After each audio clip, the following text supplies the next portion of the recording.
श्रीगुरुभ्यो नमः। ओं गं गणपतये नमः। ऐं सरस्वत्यै नमः। ओं श्रीमात्रे नमः। ओं नमो व्रातपतये नमो गणपतये नमः। प्रमथपतये नमस्ते अस्तु लम्बोदराय एकदन्ताय विघ्नविनाशिने शिवसुताय श्रीवरदमूर्तये नमो नमः। श्रीमहागणाधिपतये नमः। जपाकुसुमसङ्काशं काश्यपेयं महाद्युतिम् तमोरिं सर्वपापज्ञं प्रणतोऽस्मि दिवाकरम्।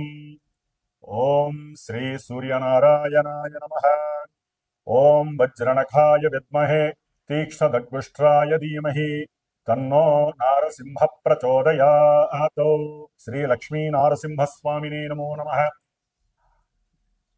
ఈ ఛానల్ను వీక్షిస్తున్నటువంటి ప్రేక్షకులందరికీ కూడా మకర సంక్రాంతి శుభాకాంక్షలు, అలాగే భోగి మరియు కనుమ కూడా శుభాకాంక్షలు తెలియజేస్తూ, ఈ యొక్క జనవరి 2026 సంవత్సరంలో మనకి ఈ మకర సంక్రమణం అనేటటువంటిది, అనగా మనకున్న ద్వాదశ రాశుల్లో సూర్య భగవానుడు మేషాదిగా మీనరాశి పర్యంతం 12 రాశుల్లో కూడా రోజుకి 1 డిగ్రీ చొప్పున ఒక్కొక్క రాశిలో 30 డిగ్రీలు పరిభ్రమిస్తూ, దాదాపుగా మేషరాశిలో ఉన్నప్పుడు ఆయన ప్రవేశం జరగంగానే మేష సంక్రమణం అని, వృషభంలో ప్రవేశించిన తర్వాత వృషభ సంక్రమణం అని, అట్లా అన్ని రాశులు కూడా ఆయన సంచరిస్తూ, ఇప్పుడు మనకి కాలమానంలో ఉత్తరాయణము దక్షిణాయనము అనేటటువంటి 2 ఆయనాలు ఉన్నాయి. అంటే మనకి సంవత్సరం ఎట్లయితే విశ్వావసునామ సంవత్సరాలు అట్లా సంవత్సరాలు 60 ఉంటాయో, దాని తర్వాత ఆయనాలు 2 ఉంటాయి. దాంట్లో సూర్యభగవానుడు కర్కాటక రాశి నుంచి మకర రాశి వరకు సంచరించేటటువంటి ఆ కాలాన్ని దక్షిణాయన పుణ్యకాలం అంటారు. ఈ దక్షిణాయన పుణ్యకాలంలో మానవులకి కోరిక మరియు వాంఛలు నెరవేరటానికి, ఒక క్రమబద్ధీకరణమైనటువంటి జీవితాన్ని అనుభవించటానికి, దైవత్వం మీద, మన యొక్క ఆచారాల మీద, సాంప్రదాయాల మీద సరైనటువంటి అవగాహన, వాటి యందు నిర్ణీతమైనటువంటి ఒక దృష్టిని కేంద్రీకరింపజేస్తూ ఎన్నో ఉపవాసాలని, దైవారాధనలు, ఎన్నో పూజలు, మనకి ఆశ్వీజ మాసం, అమ్మవారు, కార్తీక మాసం, ఈశ్వరారాధన, అలాగే మార్గశిర మాసం, పౌష్య మాసం, ఇట్లా ఈ మాసాలన్నీ కూడా దాటుకుంటూ చాతుర్మాస్య వ్రతాలన్నీ అయిపోయిన తర్వాత సూర్య భగవానుడు ఈ యొక్క జనవరి 14వ తేదీన మకర రాశిలోకి తన యొక్క సొంత నక్షత్రమైనటువంటి ఉత్తరాషాఢ నక్షత్రము 2వ పాదంలో తన యొక్క సంచారాన్ని మకర రాశిలో ప్రవేశం చేస్తూ ఉంటాడు. ఆ మకర రాశిలోంచి మరలా కర్కాటక రాశి వరకు వెళ్ళేంత వరకు, అంటే మిథున రాశి అంతం వరకు కూడా ఆయన పరిభ్రమించే ఈ 6 నెలల కాలాన్ని ఉత్తరాయణ పుణ్యకాలం అంటారు. ఈ ఉత్తరాయణ పుణ్యకాలంలో దేవతలందరూ కూడా చాలా ప్రీతిగా సూర్యారాధన, దేవతారాధనలో వారు దేవతలు ఆరాధన చేసుకునేటటువంటి సమయం. కాబట్టి ఉత్తరాయణ పుణ్యకాలంలోనే చాలా విశేషమైనటువంటి గృహప్రవేశాలు కావచ్చు, శంకుస్థాపనలు కావచ్చు, బ్రాహ్మణుల యొక్క ఉపనయనాలు కావచ్చు, అట్లాగే దేవతా ప్రతిష్టలు కావచ్చు, ఇట్లా ఎన్నో విశేషమైనటువంటి లోకహితార్థమైనటువంటి దైవ కార్యక్రమాలు జరుగుతూ ఉంటాయి ఈ ఉత్తరాయణ పుణ్యకాలంలో. కాబట్టి ఎప్పుడైతే ఈ సూర్య భగవానుడు మనకి ఈ సంవత్సరం ముఖ్యంగా 14వ తారీఖున బుధవారము బహుళ ఏకాదశి రోజున గండయోగములో బాలవకరణంలో ఈ పౌష్యమాసంలో విశ్వావసు నామ సంవత్సరంలో మధ్యాహ్నం పూట 2 గంటల నుంచి 3 గంటల మధ్యలో స్వామివారు సూర్య భగవానుడు ధనస్సు రాశి నుంచి నిష్క్రమించి మరి మకర రాశిలోకి సంచారాన్ని ప్రారంభం చేస్తాడు. ఆయన అంటే వచ్చేస్తాడు ఆ సమయానికి. సరే, కొన్ని పంచాంగాలలో మనకి రాత్రి కాలం 8 చెప్పి ఇచ్చారు. సరే, ఎవరి లెక్కలు వాళ్ళకు ఉంటాయి. దృగ్గణితాలని, పూర్వగణితాలని, రకరకాల గణితాలు ఉంటాయి. ఏదేమైనప్పటికీ ఎక్కువగా మనకి ఈ మధ్యాహ్నం పూట 14వ తారీఖు ఈ యొక్క సమయాన్ని మకర సంక్రాంతి అని మనం చెప్పుకోవాలి.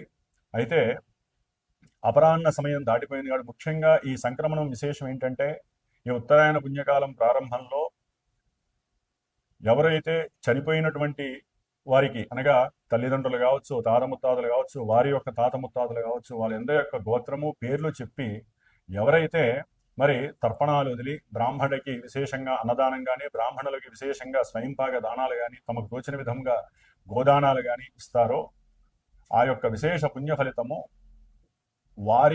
వారికి మోక్షప్రాప్తి, స్వర్గప్రాప్తితో పాటుగా ఈ కార్యక్రమాలు నిర్వర్తించడం ద్వారా ఇక్కడ భూలోకంలో వీరి యొక్క సంతతి, వీరి యొక్క వంశము వృద్ధి చెందుతుంది, గోత్రము నిత్యము కూడా వృద్ధి చెందుతుందని చెప్పి మన యొక్క పూర్వీకులు చెప్పి ఉన్నారు.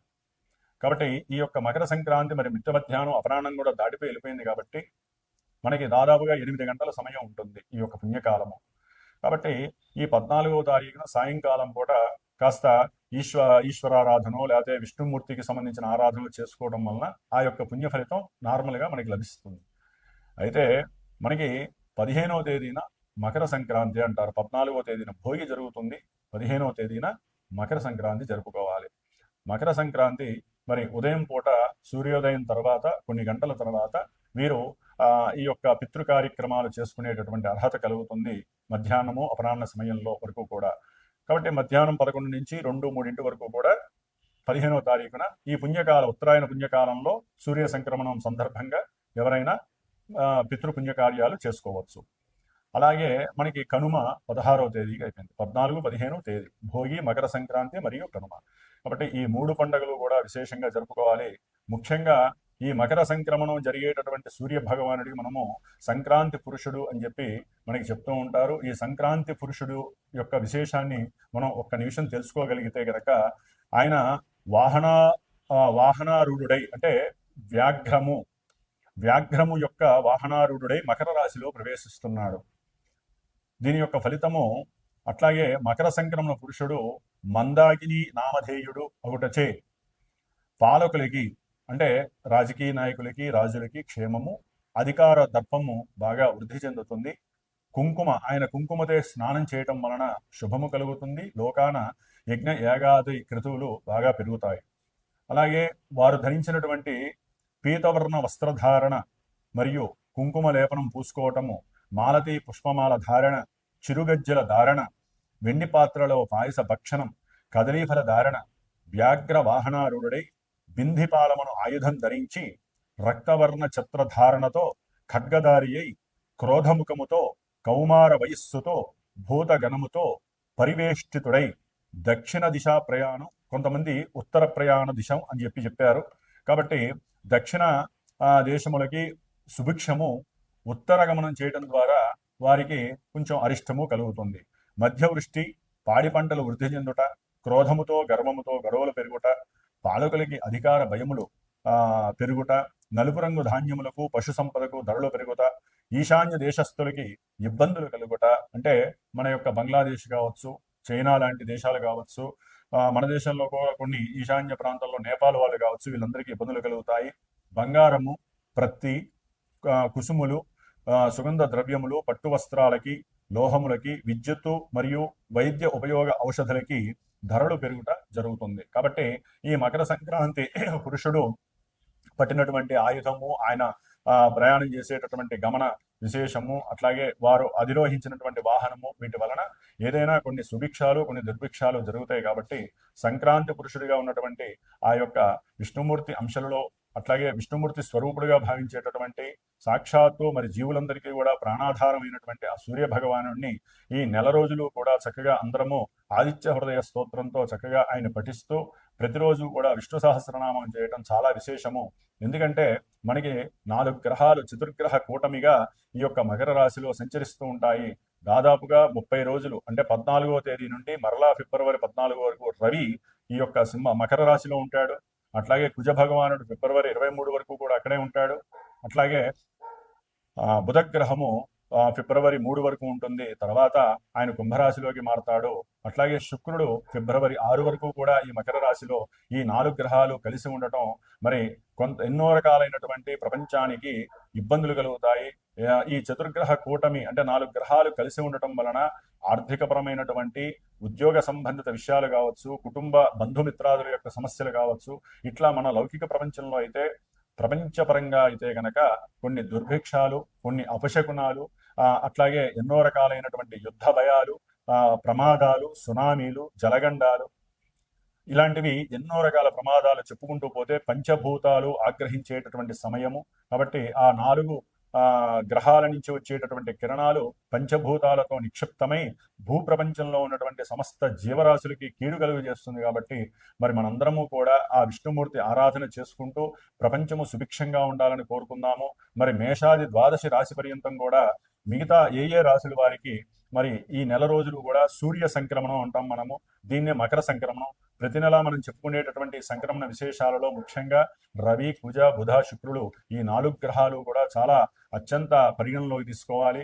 శని, గురు, శని భగవానుడు ఈ నెల జనవరి 20 నుంచి కూడా సొంత నక్షత్రంలో మరి మీనరాశిలో సంచారం చేస్తూ ఉన్నాడు ఆల్రెడీ ఆయన.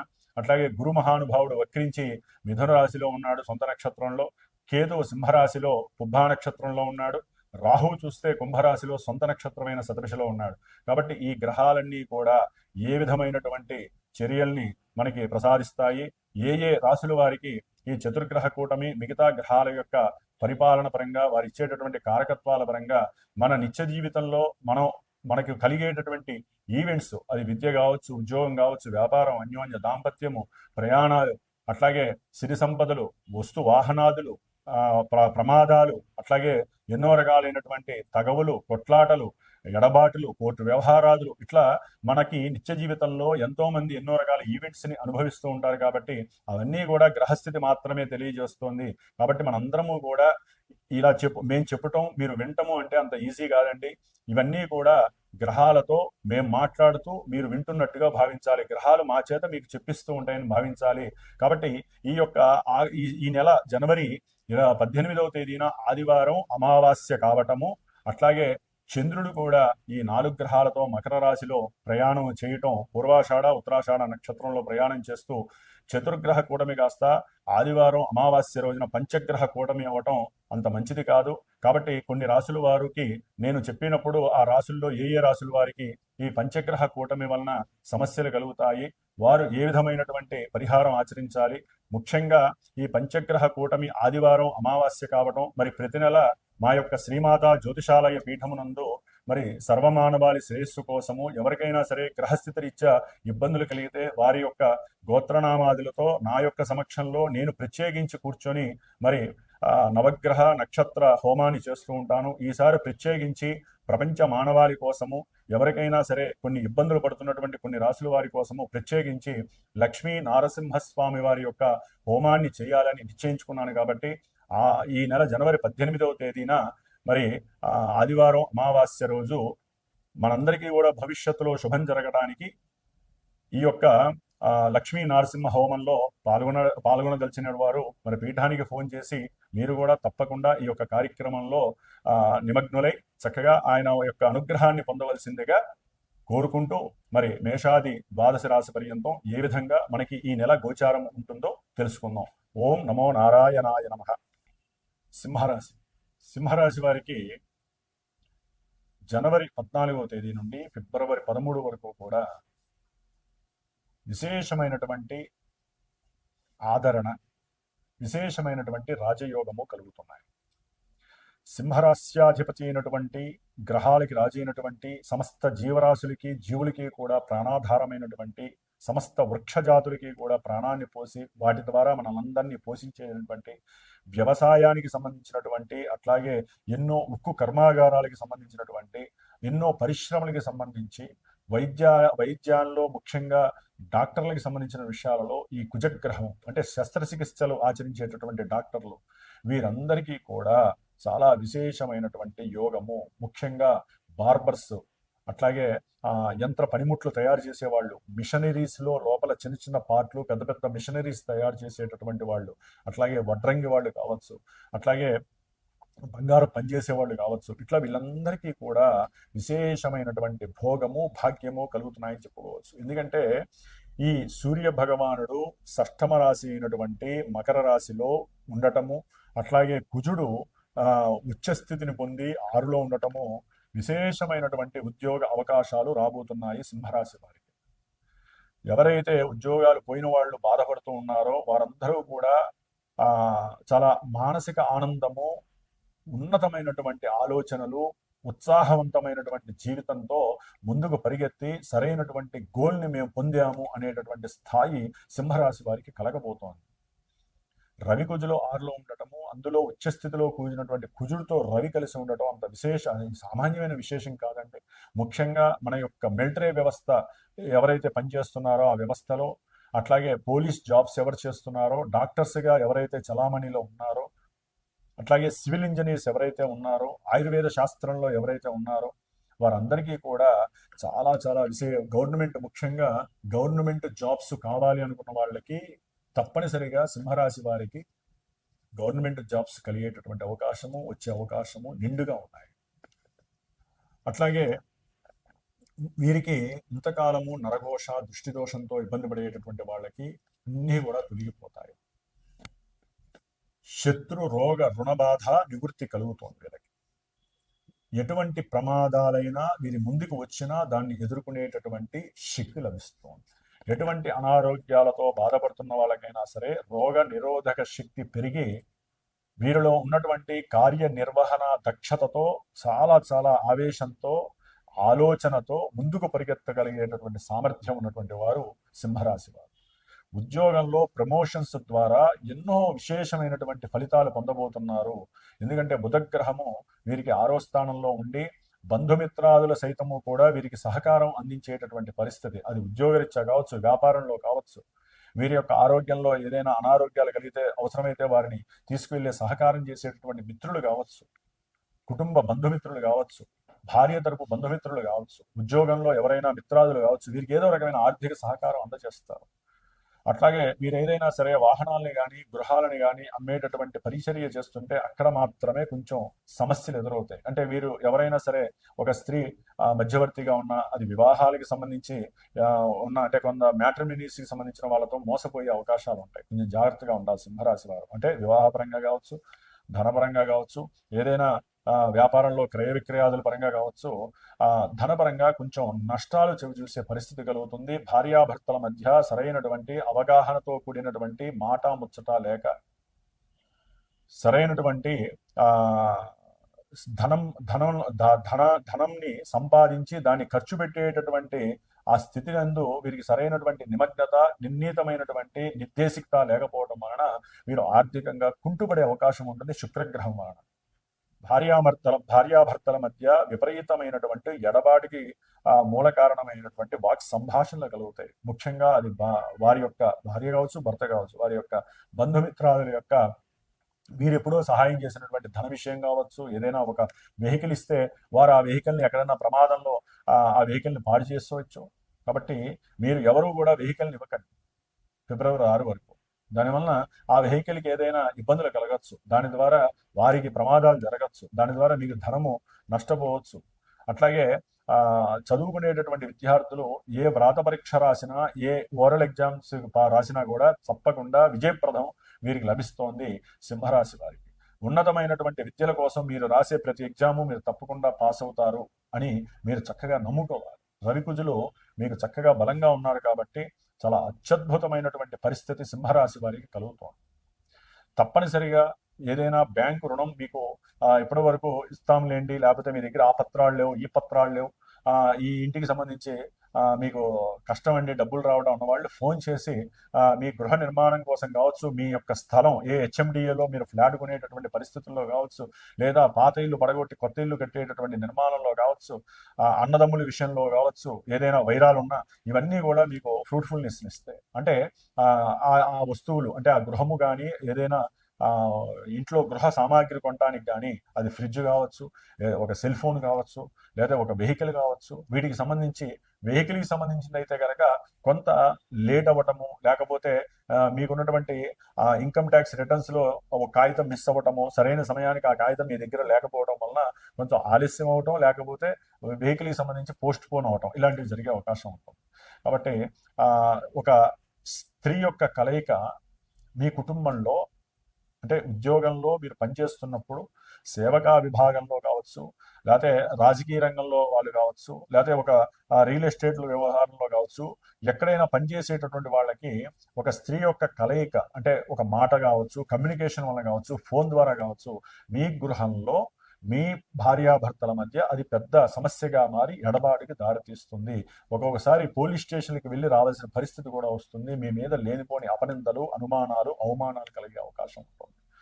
కాబట్టి మీరు మీరు అప్పిచ్చినా ఇబ్బంది పడతారు, ధనాన్ని అప్పు తీసుకున్నా కూడా వాళ్ళు మిమ్మల్ని ఇబ్బంది పెట్టే పరిస్థితులు ఉంటాయి. కాబట్టి సమయస్ఫూర్తిగా మంచి ఆత్మనిగ్రహ శక్తితో, ధైర్య సాహసాలతో, మంచి యాటిట్యూడ్స్తో మీకున్నటువంటి తెలివిని రంగరించి, ధైర్యాన్ని, ఆత్మస్థైర్యాన్ని, మీకున్న అనుభవాలని, మీ తండ్రి గారు మీకు ఇచ్చేటటువంటి ప్రోద్బలాన్ని అన్నిటిని మిక్స్ చేసి మీకు వచ్చే ప్రతి ఆపదని కూడా మీరు నెట్టుకుంటూ ఇంట్లో గృహ వాతావరణాన్ని ఆనందంగా ఉంచుకునే ప్రయత్నం మీ చేతుల్లోనే ఉంది, గుర్తుంచుకోవాలి.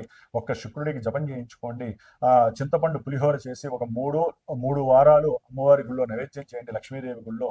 అట్లాగే ముఖ్యంగా ఈ రోజు కూడా కొన్ని సమస్యలు రాకుండా ఉండడానికి లక్ష్మీదేవి అష్టోత్తరాన్ని, కనకదార స్తోత్రాన్ని మీరు చదవండి. స్త్రీలకి సౌభాగ్యం వస్తుంది, పురుషులకి భాగ్యము వస్తుంది. శుక్రదోషం అనేటటువంటిది మీ దరిజాబులు రాకుండా మీ వంతుగా మీరు ప్రయత్నం చేస్తూ ఉండాలి. ఓం శ్రీ లక్ష్మీ నారసింహస్వామినే నమో నమః. ముఖ్యంగా మీరు అష్టమ శనిగ్రహ దోషం అనేటటువంటిది మిమ్మల్ని చాలా ఇబ్బంది పెడుతుంది. కాబట్టి ఏలినాటి అష్టమ శని దోష పరిహారార్థమై సప్తమంలో ఉన్నటువంటి రాహువు, జన్మరాశిలో ఉన్నటువంటి కేతువు కాస్త సర్పదోషాన్ని మీకు ఇస్తున్నారు. కాబట్టి సుబ్రహ్మణ్య ఆరాధన, అట్లాగే హనుమాన్ చాలీసా తప్పకుండా చేయండి. అట్లాగే అష్టమ శనిగ్రహ దోష పరిహారార్థమై ఆకస్మికంగా కలిగేటటువంటి కొన్ని మృత్యు దోషాలు, పీడల నుంచి మిమ్మల్ని మీరు రక్షించుకోవడానికి లక్ష్మీ నరసింహస్వామి వారి యొక్క హోమంలో, రేపు అమావాస్యలో జరిగే మా పీఠనందు హోమంలో మీరు కూడా తప్పకుండా పాల్గొనే అవకాశం తీసుకోండి. ఓం నమో లక్ష్మీ నారసింహస్వామినే నమో నమః.